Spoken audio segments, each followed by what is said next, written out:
Bilirsiniz, bu Ukrayna savaşı başlayandan o hərəkət Rusiya daxilində başlayıbdır. Əsrlər boyu əsarət altında olan o xalqlar bu gün artıq müqavimət göstərməyə qalxıb. Əvvəllər deyək ki, Ukrayna savaşına qədər belə bir hərəkətlər elə Rusiya həmən o subyektlərində hiss olunmurdu, görünmürdü. Və o müharibə başlayanda Sait bəy, bax 60-70% bu gün ön xəttə göndərilən, səfərbər olunan o az saylı xalqların nümayəndələridir. Və bu gün də o səfərbərlik məhz həmən o bölgələrdən gedir. Və buna etiraz olaraq artıq yerlərdə və xüsusən də Qafqazda, elə Şişeristanın özündə, Dağıstanda, Tatarstanda, Başqorstanda, o biri bölgələrdə açıq şəkildə bu etirazlar artıq baş verir. Mesela Tatarlar var. İsa Bey, öyle bir enteresan durum oluyor ki Rus cephesinde ölen de mesela Azerbaycanlılar var. Ukrayna adına şehit düşen Azerbaycanlılar da var. Ya iki tarafta da Azerbaycanlı var, dövüşen, savaşan. Şunu ilave edebilir miyim? Bu insanlara bu ülkelerde buluyorlar, büyük paralar vaat ediyorlar. Mesela diyorlar ki ayda 5.000 dolar diyorlar. Oradaki gariban insanlar bu parayı alacaklarını zannediyorlar. Ama bu adamları ne yapıyorlar biliyor musunuz? Tam ateşin ortasına atıyorlar ki sağ kalmasınlar diye. Rus yerine bunlar ölsün diye. Evet abi. Sait Bey, bax uzun illər ərzində Azərbaycanda bu qədər imkanlar ola Azərbaycanlıları Əliyev rejimi didərgin saldı. Əksəriyyəti də hara üst tutdu Rusiya. Onlardan əksəriyyəti indi bugün Rusiya vətəndaşıdır. Orada yaşayırlar. Onları məcburan göndərirlər ön xətt savaşa. Özü də Ragozin bu vaxtı ilə Putinin sağ əli olubdu. Televizorda, kanallarda Ragozin etiraf edir ki, biz orada ön xəttdə Ukraynaya qarşı nəyəsə nail olmaq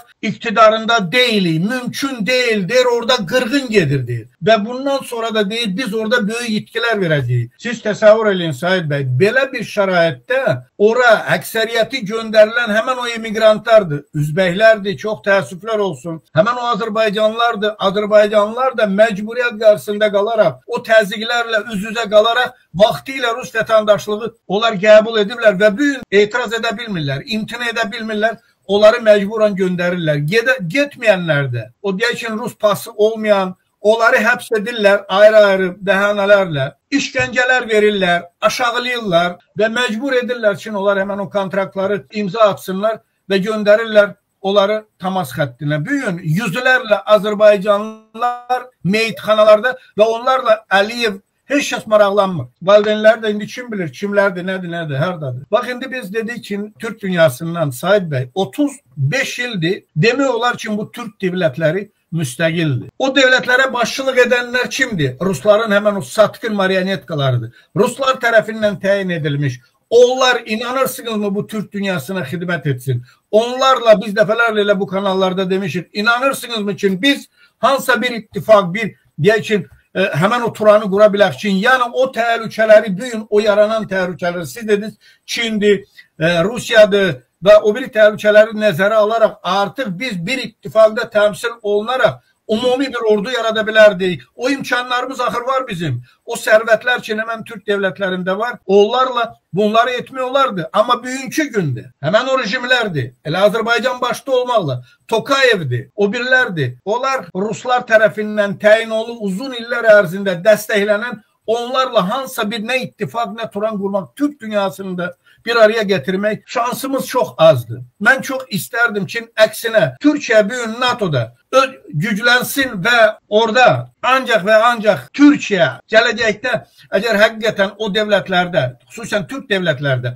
hansısa bir dəyişikliklər baş tutacaq, milli, xalqına xidmət edən bir liderlər, onda qısa müddətdə həmən o arzuladığımız Türk dünyasını və o Turanı qura bilərik. Bugün ən təhlükə, bilirsiniz nədir Sait bəy? İndi mən Rus dilini bilirəm deyə, Rus kanalları zadı izləyirəm tez-tez. Ruslar əvvəllər üstü örtülü qeyd edirdisə, indi həmən o Tolstoydur, onların ideologlarıdır, Dugindir. Bunlar çox alçaq, əclaf Türklərin düşmanlarıdır. Açıq şəkildə elan edirlər ki, orada Türk belə respublikaları nəsə deyir, özlərinə devlət qururlar. Onları geri deyir, müharibəsiz geri qaytarmaq mümkün olası deyil. Ona görə də biz tezliklə bu Ukrayna məsələsini müharibə yolu ilə həll edib və o Türk devlətlərini, xüsusən də Asiya devlətlərini biz Rusiyanın tərkibinə qatmalıyıq. Yəni açıq şəkildə bunu artıq dilə gətirirlər. Ən böyük təhlükə bugün Rusiyadır. Geci tezi Türk dünyası və xüsusən də Türkiyə Rusiya ilə bölgədə və ümumiyyətlə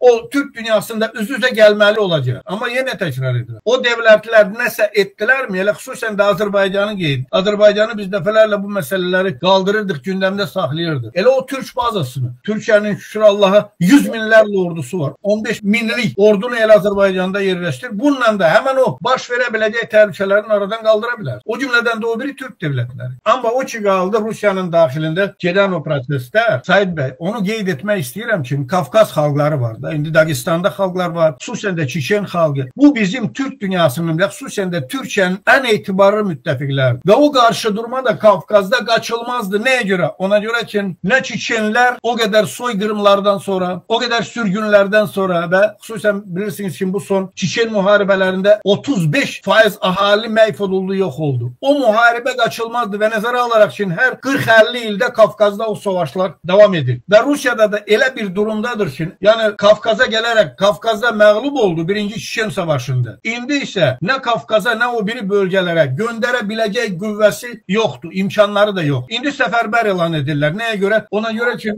ön xəttə Ukrayna ilə məğlub olurlar və elə son bir 10-15 gündə Ukrayna 390 kvadrat kilometr araziləri azad edibdi. Və orada da böyük uğurlar əldə edibdi Ukrayna. Və bundan sonra da nəzərə alaraq ki, o silahlar gəlir, ən müasir silahlar və Ukraynanın özü uca ən müasir həmən o pualardır, silahlardan, hətta o raketlərdən istehsal edir. Bundan sonra Ruslar nəyəsə nail olmaq Ukraynada iktidarında deyirlər, bu biri. İkincisi də Ukrayna təslim olası deyil. Bu ideal bir şansdır Said bəy ki, həmən o Türk dünyasında biz əgər həqiqətən o təhlükələri nəzərə alaraq nəyəsə nail olmalıyıq. Bax, bu şansdan indi istifadə edərək biz nəyəsə etməliyik, əl atmalıyıq. O birlikdir deyək ki, o umumilli bir ordu deyək ki, onu yaratmaq indi şanslarımız daha böyük. Nəinki biz indi gözləyək, görək Ukraynada nə baş verəcək, Ruslar hava xəyağa qalxacaq. Bunlar çox təhlükəlidir və bu addımlar təcili şəkildə atılmalıdır. Mənə gəlir Türkiyə öz müttəfiqləri ilə birlikdə,